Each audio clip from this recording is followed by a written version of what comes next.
দালালির দিন হচ্ছে শেষ। সৌদি আরবের বিনিয়োগে বদলে যাচ্ছে নতুন বাংলাদেশ।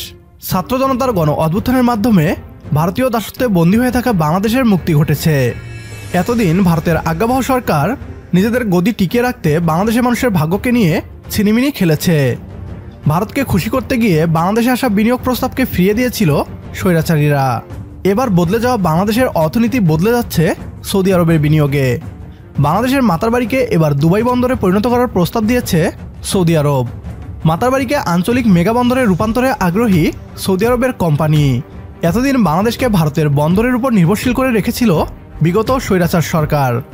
ছাত্র জনতার নতুন সরকার এবার বাংলাদেশকে শুধু ভারত নির্ভরতা থেকে বেরিয়ে নিয়ে আসছে না, বরং মাতারবাড়ি বন্দরকে আঞ্চলিক হাব হিসেবে গড়তে চলেছে।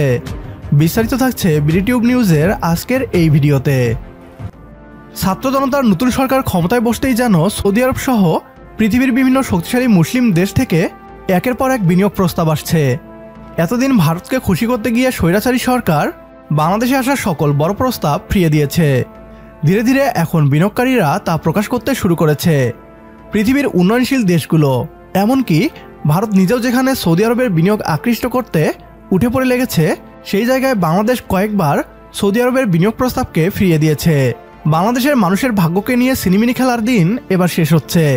কাউকে খুশি করতে নয়, বরং বাংলাদেশের অর্থনীতিকে শক্তিশালী করতে এবার সৌদি আরবের বিনিয়োগে বদলে যেতে চলেছে বাংলাদেশ। বাংলাদেশের মাতারবাড়িকে মিনি দুবাইয়ে পরিণত করার প্রস্তাব সৌদি আরবের এক কোম্পানির। বাংলাদেশের গভীর সমুদ্র বন্দর মাতারবাড়িকে এই অঞ্চলের অন্যতম বৃহৎ বন্দরে রূপান্তরের সহায়তার আগ্রহ প্রকাশ করেছে সৌদি আরবের মালিকানাধীন company Red C Gateway terminal.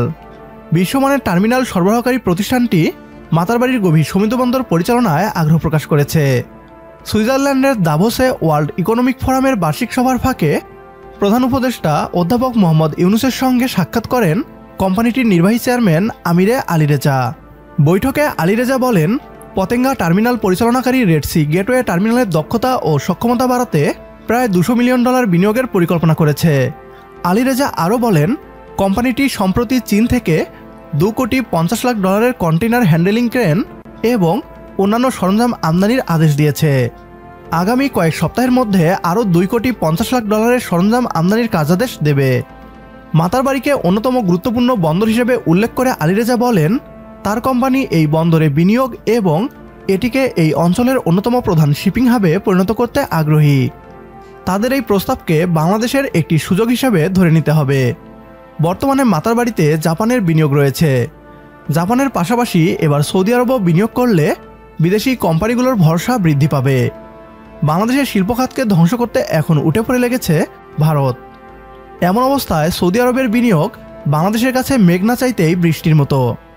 আমাদের সাথে একমত হলে কমেন্ট বক্সে ইয়েস লিখে জানিয়ে দিন আমাদের। সেই সাথে ভিডিও শেয়ার করে দেখার সুযোগ করে দিন আপনার বন্ধুদের। পরবর্তী ভিডিও দেখার আমন্ত্রণ জানিয়ে বিদায় নিচ্ছি আজ। আল্লাহ হাফেজ।